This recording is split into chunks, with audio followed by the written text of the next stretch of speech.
The AmericasDemocrats.org podcast, a project of 21st Century Democrats, is made possible by contributions from our listeners. Want to do more? Go to AmericasDemocrats.org and click Donate. And thank you for allowing us to be your voice. This is AmericasDemocrats.org, the weekly podcast for stand-up Democrats. I'm your host, Jim Cuddy. Professor Joan Williams explains the political chasm in America is about class. Author and journalist T.R. Reid has studied the history of tax reform, and every 32 years it happens. So get ready for tax reform in 2018. And Rhode Island Congressman Dave Cicilline and Bill Press talk about the Democratic Party's better deal. Had enough of Fox News, the House Freedom Caucus, and Donald Trump? If you want the facts that you won't get from them or from the fake news sites of the alt-right, then stay tuned. Our sponsor, 21st Century Democrats, works hard to get everyday Democrats involved in returning our party to its roots and to success at the ballot box. Sit back and listen, then stand up and fight. And follow 21st Century Democrats on Facebook for all the latest progressive news. We're glad you can join us. Professor Joan Williams says the political chasm is all about class and that the white working class doesn't want empathy, it wants respect and a modest standard of living. And we say hello to Joan C. Williams, Distinguished Professor of Law at the University of California, an expert on social class. She has a new book, White Working Class, Overcoming Class Cluelessness in America. Joan Williams, thank you so much for joining us today on AmericasDemocrats.org. Thank you. Delighted to be here. And it's our pleasure to have you with us. You write about the huge gap in understanding class in America. How dangerous is that for democracy here and in Europe?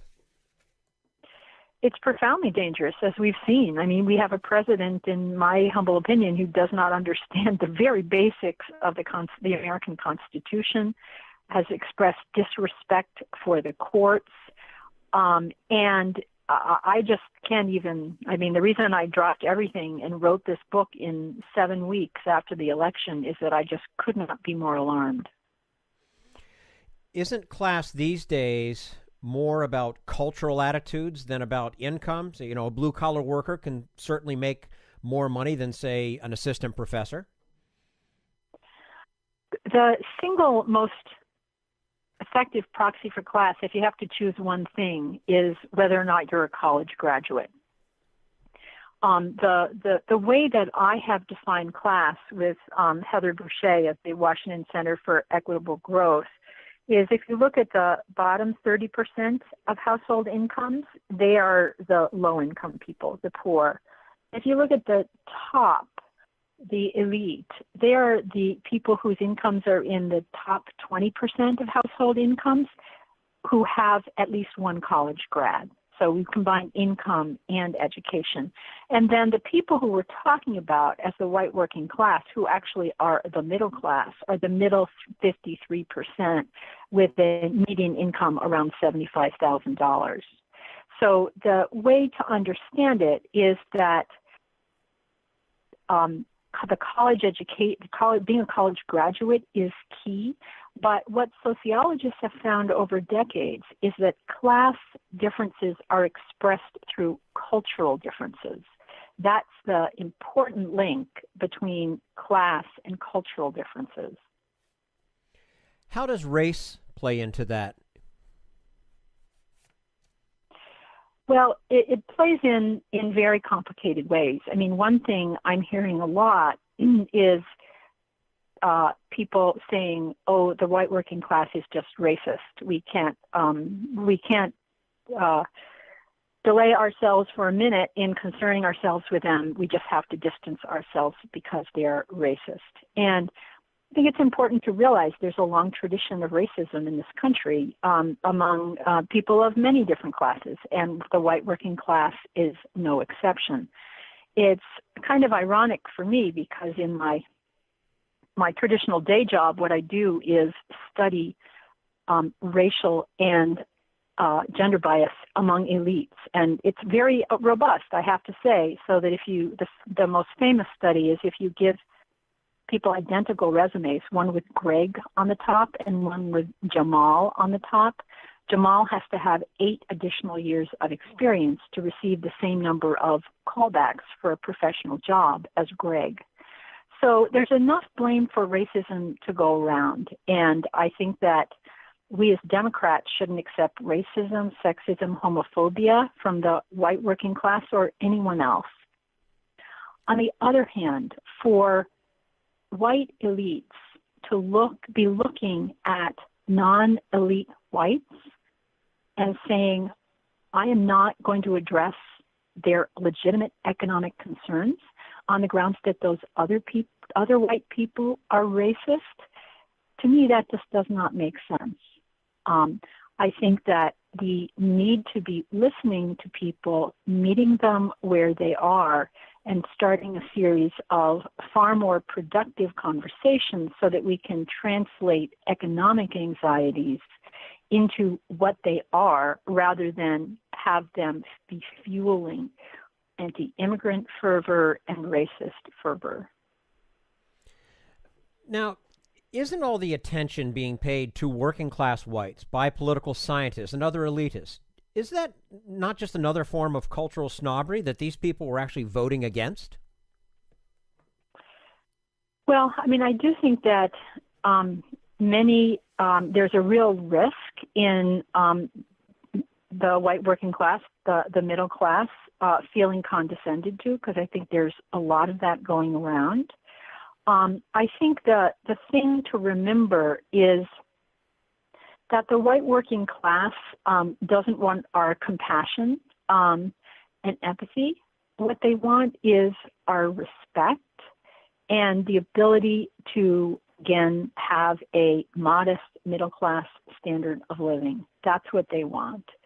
And I think that's such an important message for Democrats, because after all, that's what Martin Luther King was working on just before he died. He said, equality means dignity, and dignity means a paycheck that lasts through the week. And what Martin Luther King proposed was an interracial coalition to get that paycheck for working class and low-income Americans of all races. And that's what we as Democrats need to coalesce around now, is creating exactly that interracial coalition. We're speaking with Joan C. Williams, Distinguished Professor of Law at the University of California, and her new book is White Working Class, Overcoming Class Cluelessness in America. Joan, are the barriers to moving up in class greater now than they used to be? Yes. And the United States, we're kind of near the bottom of the barrel when it comes to class mobility. The ability to move up is very, very difficult. Another thing that's important that many people don't recognize is we tend to assume that college is the great equalizer. Well, unfortunately, college has become the great transmitter of the existing caste system in the United States. So if you look at the Americans in the middle three quintiles by income, only 3% of those kids graduate from elite universities. The elite universities, some of them have as many people from the top 1% as in the bottom 60% of Americans. And so we tend to assume that college is going to solve the problem of social mobility, but unfortunately, in recent decades, for a complex series of reasons, it's actually exacerbating the problem of social immobility. The statement by J.D. Vance is written, I'll sort of paraphrase, is what's wrong with the white working class, the people themselves. And you have high incidences of not advancing education, of getting addicted to opioids. They can't find a steady job. They keep divorcing. These are the types of things that they seem to be guilty of what they disdain about African-American poor people. And these big stereotypes are being thrown in here. Is that what the problem is? Well, J.D. Vance has a good insight into articulating where he comes from, but he's also deeply Republican. And that's a very Republican attitude of that the only thing we've heard about it traditionally is the only thing The only problem with the poor is the culture of poverty, and if they would just pull themselves up by their bootstraps, they would be as successful as you or me. I like to think of us as Democrats as understanding the social causes of inequality. And I think we've bent over backwards to understand the social causes of poverty over generations. So, for example, I think we would be shocked as Democrats if one of us said, it criticized people living in the inner city and saying, somebody wrote me about the white working class. Their only problem is their stubborn immobility. He said Donald Trump can't deliver them jobs to their doors like pizza. I mean, there are very, very concrete reasons why Americans in inner cities don't feel they can leave their neighborhoods, just as there are very important structural reasons why many, for example, rural white Americans feel they can't leave their own communities. They have very different social networks where there's a lot of economic reasons why it's important for them to remain near their social network and the people they grew up with and their family members. So I think as Democrats, we've done actually a fairly good job at understanding the structural reasons that keep people poor. We just need to apply that insight into the structural reasons why members of the white working class are reluctant to move away from their communities, for example, or why going to college may not be appealing to them. And it's not until then that we take that step back and look at it that way that we can really do anything meaningful about it and creating a more equal playing field. Well, in so many ways, where Democrats are playing into Trump's hands. And I'll just give one example. People like Rush Limbaugh, with all of his, I would consider them rants about feminazis and, comments that are close or over the line to racism. In many ways, he is feeding off the sense of what I call liberal feeling rules. As liberals, we know who we're supposed to feel sorry for, who we're supposed to acknowledge social disadvantage, where women, people of color, the LGBTQ community, perhaps individuals with disabilities. We know we're supposed to feel sorry for them and understand their social inequality, but we haven't extended the same status to people in the white working class. And so the question I ask is, in Rush Limbaugh's rants against PC, political correctness, what if we included this other socially disadvantaged group, the white working class, in the groups that it was not politically correct to insult? Then I don't think you would have people in the white working class so against PC. I think they would say, yeah, actually, we do have some structural disadvantage here. Yeah, and what's wrong with being nice to people and respecting where they are, where they're from, and whatever their situation happens to be? I mean, that's political correctness, and that should not be looked upon negatively, in my opinion. Yeah, I mean, as Democrats, we're supposed to be really attuned to not insulting people based on their social group membership. And yet, unfortunately, the elites, Democrats included, often use very open insults. The one I think of is plumber's butt. Plumber's butt is part of a long tradition that goes back to Europe of insulting people who are of a lower social class by associating them with an undignified body part. Or think about fraternity parties, the so-called white trash bash. That's not funny. And it's shocking to me that those are really common. Even calling people who've been, hillbillies, rednecks. There's just a lot of social insults that have been levied at the white working class. And in fact, if you look, I just read a story, a study of like 40 years of sitcoms, and the stereotype of blue-collar guys in those sitcoms is very, very consistent as people who are overweight, flabby, and dim-witted. This is kind of beneath us as Democrats, and it's poisoning the culture.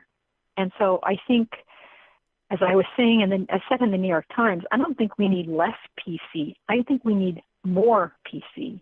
I think we need to add this social category of disadvantaged class back into what it means to be PC. Amen to that. Before we let you go, we have, of course, another presidential election in a few years. I'm already thinking about that, and I usually don't like to.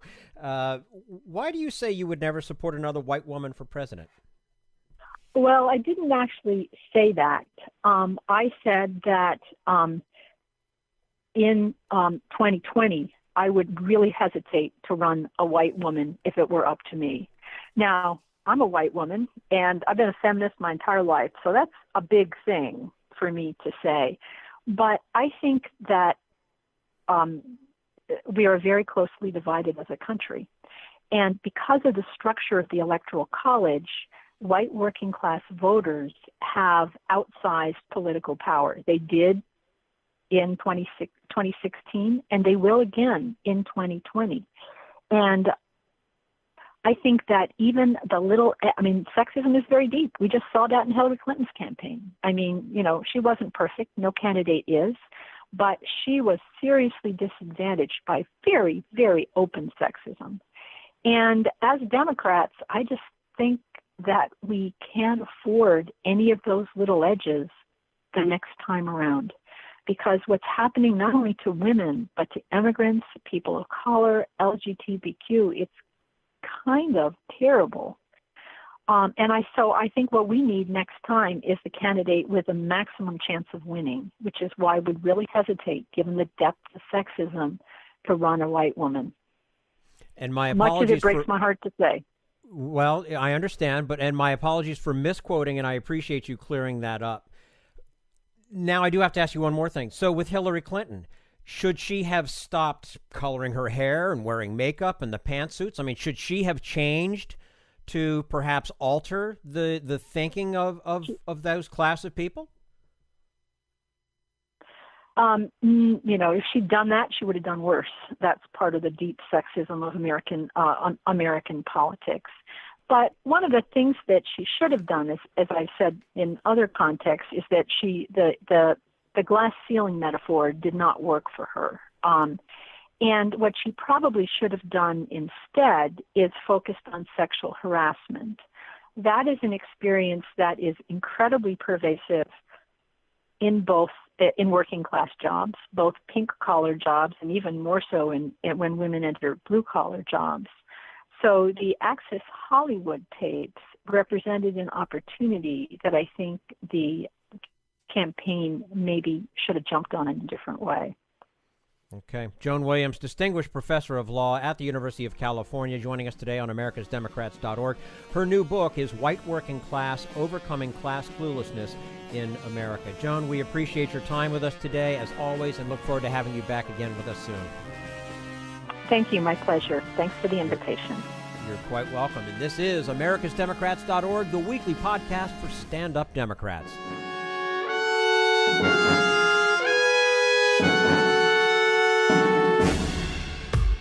We want you to sit back and listen to this americasdemocrats.org podcast, a project of 21st Century Democrats. But we need you to stand up and fight. Do you want to get involved and help get our party back to its roots and to success at the ballot box? You can make your contribution to help us keep this show going and to elect Democrats who will stand up for democratic principles. Go to americasdemocrats.org and click on Donate at the top of the page. This Social Security measure. I believe that we must pass legislation to provide medical care This is our tradition. When our grandparents came to America, it was the Democratic Party which said, welcome. It was the Democratic Party, the party of Roosevelt and Truman and Kennedy and others, who said that America belonged to all its people, not just a handful of the rich or a few giant corporations. That's why great leaders like FDR fought so hard for Social Security, and why JFK stood up to the insurance companies and their Republican allies to get Medicare. It's not just one thing, or one time, in one place. It's about a whole history of standing up to the Republicans and saying someone has to be on the side of regular working people in America, whether it's defending Social Security or just the way your loved ones are treated on the job. That's what the Democratic Party is all about. And that's why this message has been brought to you by the Democratic Party. Working people like you and me. Paid for by 21st Century Democrats. Not authorized by any candidate or candidates committee. This is americasdemocrats.org, the weekly podcast for stand-up Democrats. Author T.R. Reid predicts tax reform is upon us, and the way to make it work is tax the rich, keep the rates progressive, and focus on what people keep, not what they pay. We'll talk to him about that in just a moment. Right now, we turn to Jim Hightower, America's #1 populist, for his common sense commentary. You know what's wrong with American politics? It's that there just aren't enough ways for giant corporations and mega-rich political donors to funnel their big bucks into our elections and buy our government.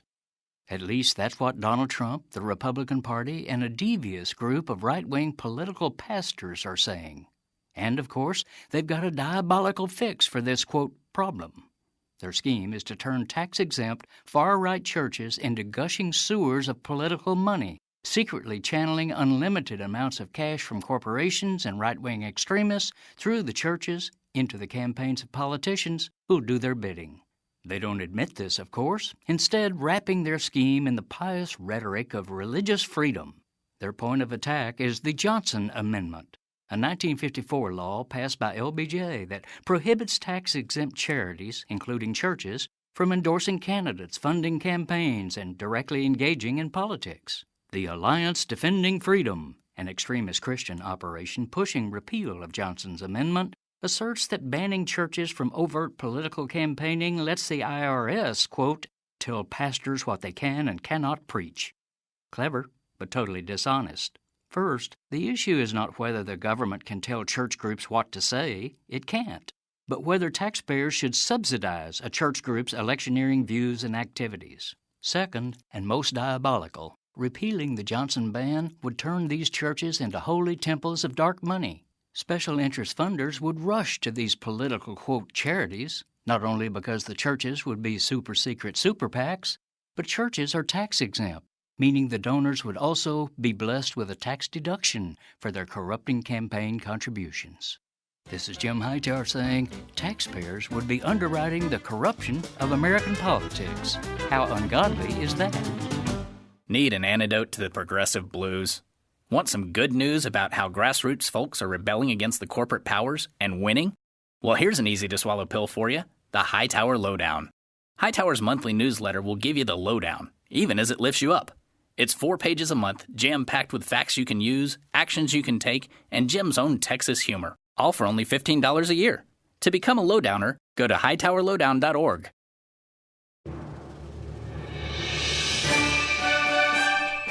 This is americasdemocrats.org, the weekly podcast for stand-up Democrats. Every 32 years, Congress overhauls the tax system. Author T.R. Reid says the cycle pops up again next year, and it's going to happen because no one, absolutely no one, likes the current system. And we say hello to T.R. Reid, one of the nation's best-known reporters through his books and articles, his documentary films, his reporting for the Washington Post, and his commentaries on NPR. And he has a new book, A Fine Mess, A Global Quest for a Simpler, Fairer, and More Efficient Tax System. T.R. Reid, thanks so much for joining us today on americasdemocrats.org. Great to be with you, Jim. Thanks. You're welcome, and nice to have you with us as well. You have taken on a prodigious topic for reform, the U.S. tax system. And a spoiler alert for the listeners, you want to, quote, scrap the whole mess and start over, close quote. What's the outlook for that? Well, that's the only way to do it. The code at the moment is such a mess. Incremental change has gotten us to the mess we're in now, and if we just try a few marginal changes, it'll only be worse. And I think there's a good chance to start over because everybody knows that. There's nobody who would defend the current system. Republicans want to change it. Democrats want to change it. The president promised to change it. So I think the time has come for reform, and really the only way to get real reform is to start over. Mm-hmm. But in starting over, wouldn't you be dooming the effort by getting rid of, say, the home mortgage deduction and the deduction for charitable giving? Well, that's a good target. I say we have to get rid of all deductions, exemptions, credits, exclusions, and that way you broaden the tax base and you can collect the same amount of revenue with much lower rates, and you have a much simpler system. So that's the way to go. And I mean, there are a lot of really dumb exemptions and credits in there. Do you notice if you buy a $138,000 BMW hybrid, the Treasury Department gives you credit for $7,500. Do you really think that's necessary? If you get rid of an old tractor, you get a tax credit for it. So there are a lot of dumb ones we could do away with. But I think in order to do this right, we got to take on the most popular one. So I say, let's get rid of the charitable deduction. It doesn't really enhance contributions to charities, and only 1/3 of people ever get to take it, mainly the rich. And let's do away with the mortgage interest deduction. Many countries have gotten rid of the mortgage interest deduction, and guess what? There's no effect on home ownership. People still keep buying homes. We agree that Republicans and Democrats alike, everybody feels, and probably most of the population feels, that we need to reform the system. But the sides are polarized right now in just about everything. And if you were to scrap the whole system and start over, do you think you would be able to get rid of some of these things like that mortgage deduction, like that charitable giving, and have it go through on both sides? Yeah, does it sound kind of naive in a polarized political state? Here's what I think. In 1986, we had a conservative Republican president, Ronald Reagan from California. We had a liberal Democratic Speaker of the House, Tip O'Neill from Massachusetts. And they agreed on the most sweeping tax reform in American history, the Internal Revenue Code of 1986, because the situation was the same. The code was a mess. It was way too complicated for anybody to figure out or comply with. Everyone agreed it had to be fixed, and the way they did it was they took away lots of exemptions and credits and loopholes. That's what Democrats want. And in doing that, they were able to sharply reduce tax rates. That's what Republicans want. So I think we could reach that marriage of opinion again. You give something to both sides, and if you do it big, you can get it done. Now, one of the longstanding ideas for reforming the tax code is to go to a flat tax where everybody pays the same rate, let's say 20% of their income.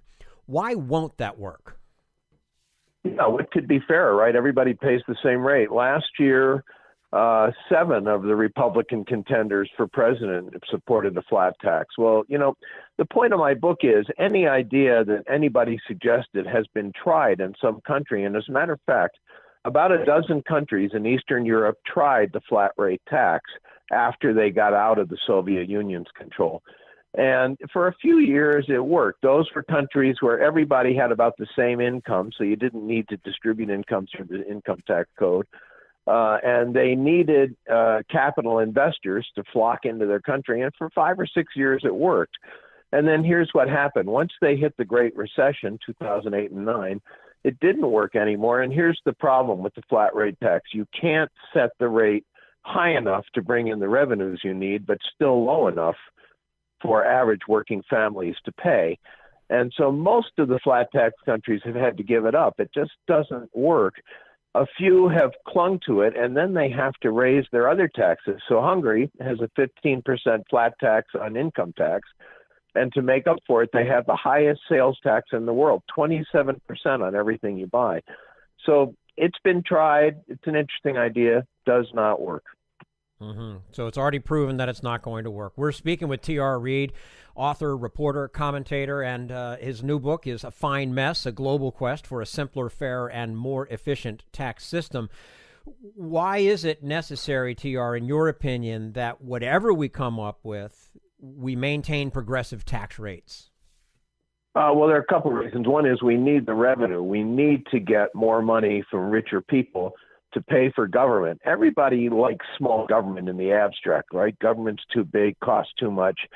But in in practice, people really like the services they get from government. They don't want to give them away. And we have to pay for that. And you have to ask rich people to pay at a higher rate to bring in the revenues you need. So that's just the practical reason. But the second is fairness. You know, the important thing about taxes is not how much you pay, but how much you have left after you pay. And if we ask the richest people to pay a higher percentage, they still have vastly more money in their pocket after they pay taxes than an average working family. So we don't want to gouge working families at the median income to provide more after-tax revenue to the rich. So it's just fairer. And as a matter of fact, almost all countries agree with that, and the United States income tax, since the very beginning in 1913, has always had progressive rates. When the bill was originally passed, this was called tax justice. It's just to ask the richest people, who frankly use more government services, to pay a little more, to pay a higher rate to pay the bills. But here again, we're going to run into that same kind of perception of naivete where, hey, you know, that all sounds well and good, but you're asking me to pay money out of my rich pocket for whatever it is, you know, somebody else did, you know, that didn't do the hard work that I did. I mean, how do you get this to happen? You know, Milton Friedman is a great champion of conservatives. They love Milton Friedman's economics. And here's what he said. He said we should ask the rich to pay at higher rates because they use more government services. You know, your yacht, you don't need the Coast Guard to come to the protection of your sinking yacht unless you own a yacht. The people who use the services of State Department consulates and embassies around the world are rich people who can travel and do business overseas. The people who need the Securities and Exchange Commission, those are rich people. They use more government services, and therefore it's fair to ask them to pay more. Milton Friedman said that. That's something that conservatives who love Milton Friedman tend to forget. But he was a fair-minded economist, and he said, too, we need to ask the wealthiest to pay more. And the fact is, after they pay at a higher rate, they still have vastly more money than an average working family. Yeah. Now, your book explains what we'll call the holy grail of tax policy, something economists call BBLR. What does it stand for, and how could it cut taxes for everyone? Yeah, so when I started this book, I went around the world looking at what we could learn from other countries, and I went to the economists at the World Bank and the IMF, and they said, yeah, it's a simple formula, BBLR. You broaden the base to lower the rates.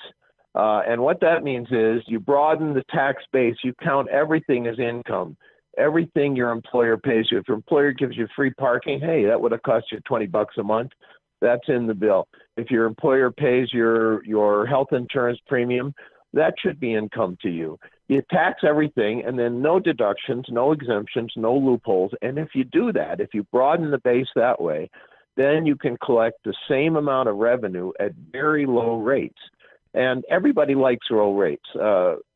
Governments like low rates because more people comply with the code. They're willing to pay if the rate is low. It doesn't feel like robbery if the rate is lower. Citizens like low rates because you end up paying less of your income. And economists like low rates because it makes the code vastly simpler. So broaden the base, lower the rate. That's the formula. It's been tried in many countries very successfully. Many countries collect far more tax than we do at much lower tax rates and with much simpler returns. And I would assume that would also make it an easier sell for those that do have a great deal of wealth to perhaps acquiesce to this and say, all right, fine, we're getting a lower rate. It's not going to cost us as much money. That's what we've seen in the past. And people are more willing to comply. You know, if you're being taxed, like in France, they tax the rich at 75%.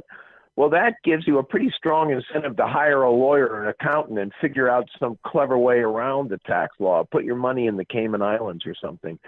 Yeah. If your top tax rate is 12%, as in New Zealand, well, then it's not in your interest to hire a tax or a lawyer or an accountant. Just pay the tax; it's cheaper. So, this system works. You broaden the tax base and you lower the rates. And could we do it? Well, we did exactly that in 1986 by getting rid of deductions, exemptions, loopholes. We lowered the top rate from 70% in 1980 to 28% in 1986 and brought in the same amount of revenue. Okay. Now, the president is calling for tax reform this year. How much of a chance does he have?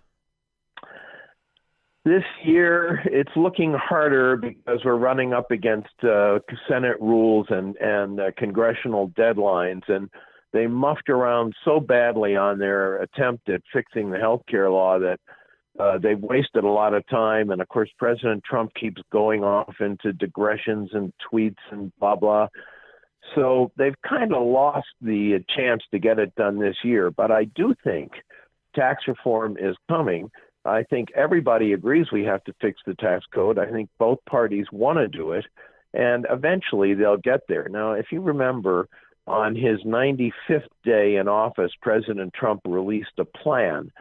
And it wasn't a plan. It was a bunch of bullet points. In fact, I think it was kind of disgraceful. A friend of mine who works in Treasury and tax policy was embarrassed by it. It's not a plan. It has no numbers. It was 7 bullet points put out just so that the president could say, I had a plan by my 100th day. But people in Congress, smart people in the Treasury, are working on a tax plan. And the president just named this brilliant tax economist, Kevin Hastert, to be his chief of economic advisors. That group knows how to design a good tax plan. So I think we're going to get it. We'll all be hopeful along with you. T.R. Reid, again, author, reporter, commentator.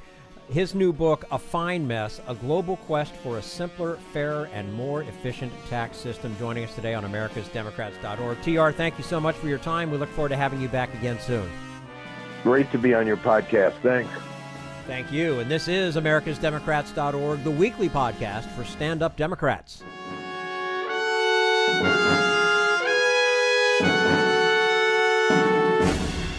We want you to sit back and listen, but we need you to stand up and fight. Help get our party back to its roots and to success at the ballot box. Make your contribution to keep the americasdemocrats.org podcast, a project of 21st Century Democrats, on the air, and help elect stand-up Democrats.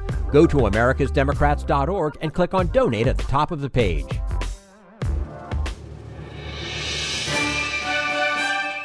This is americasdemocrats.org, the weekly podcast for stand-up Democrats.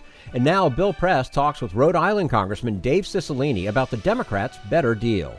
Congressman David Cicilline from Rhode Island here with us, the 1st Congressional District, one of 2 in the great state of Rhode Island. So, Congressman, sort of a segue to the better deal, because whatever comes out of this, Republicans are going to own health care. They're going to own the issue, and we're coming into 2018. In terms of political reality, I would think that will become a political liability from them. And you've been working with the Democrats, your fellow Democrats in Congress, to make sure that Democrats have a positive message to offset whatever the Republicans are doing. I mean, we've spent a lot of time, obviously, responding to the erratic behavior of this president and this administration and holding them accountable in every way that we can, and obviously fighting hard to protect and improve access to health care.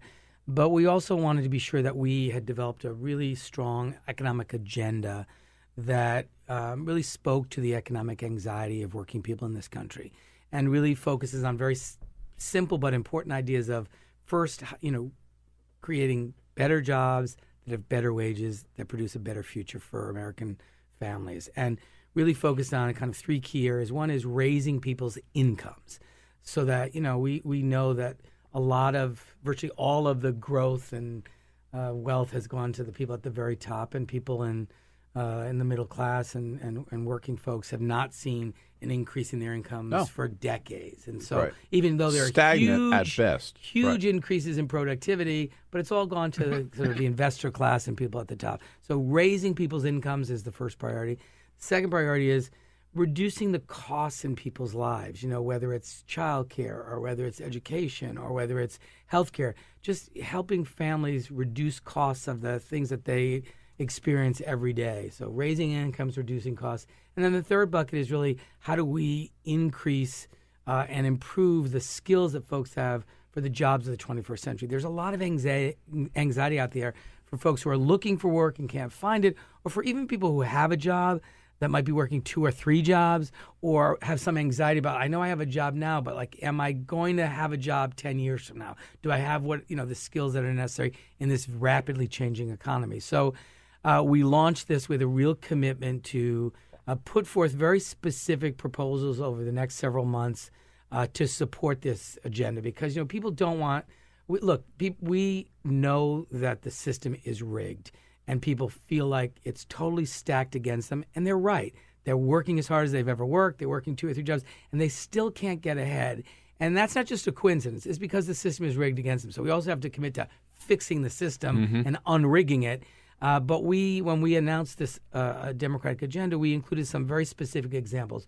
One on the reducing the cost of prescription drugs, which is a big priority for families, a cost driver, by allowing the Medicare to negotiate discounted prices, by creating an ombudsman to really prevent gouging and to bring greater transparency to the pharmaceutical industry.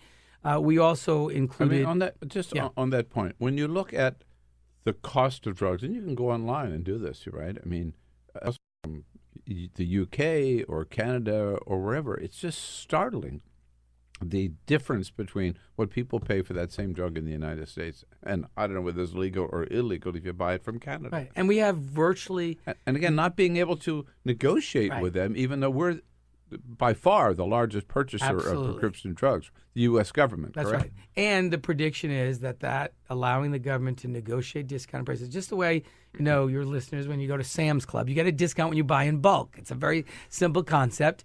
And we would save tens of billions of dollars. Have to. And yes. that would be passed on to the consumer. And there's only one reason that didn't happen: the power of big pharma in Washington. It was written into the law, and this is an example of where people understand the system is stacked against them. This is totally rigged, which is why we also have to get dark money, and we have to reform our campaign finance system so we remove the influence of money in our political system. But that's just one example of we can fix this. We can respond to this issue. We also made a commitment to create 10 million good-paying full-time jobs, in part by rebuilding the crumbling infrastructure of our country, doubling the investments in apprenticeships and career paths. We know the successful models where apprenticeships have really led to good-paying jobs. The president spoke about that, but the president's budget zeroes out federal investment in apprenticeship. So, when people say, well, aren't some of these ideas something that President Trump said? The difference is we're actually going to do them. So, making sure we invest in job training and apprenticeships so that we can create good-paying jobs.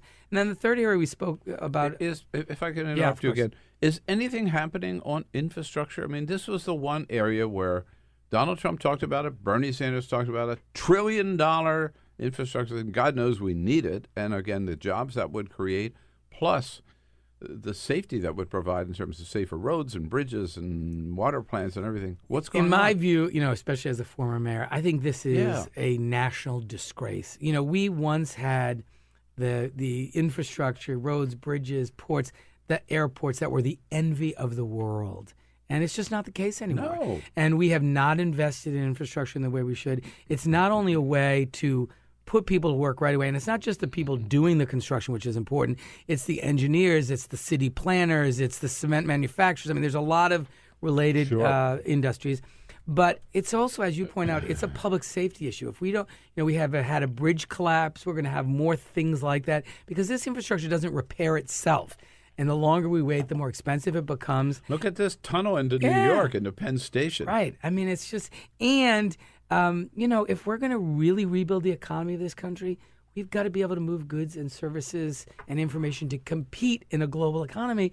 And you look at what our competitors are doing, they are literally racing by us, literally and figuratively investing in, massively in infrastructure to compete. And so, you would think this would be something the president would make a priority.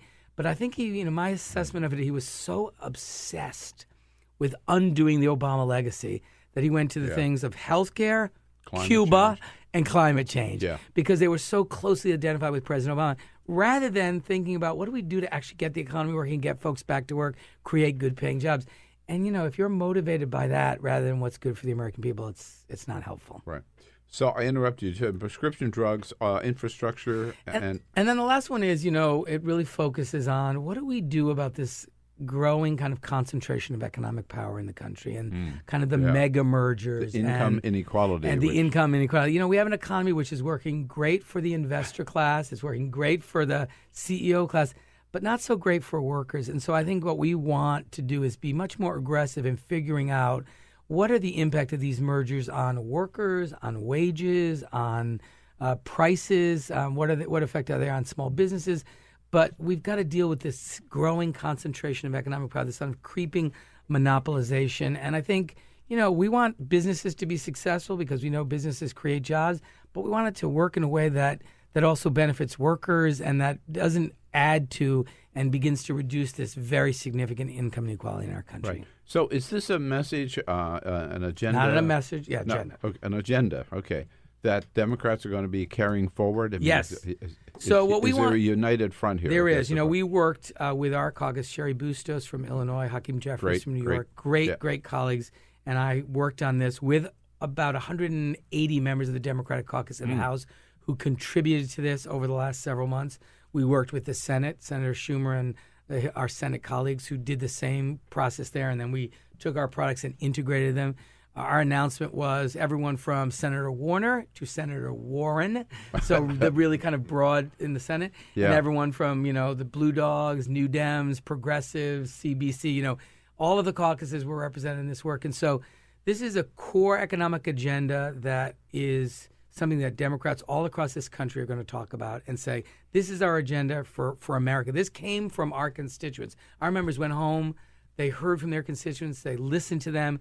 They shared that and contributed to this process. So this is really, kind of reporting back an agenda that came from the American people that's about focusing on hardworking American families, raising their incomes, creating better jobs, better wages, so they have a better future. And, they have a better deal from the government. They're getting a raw deal from this president.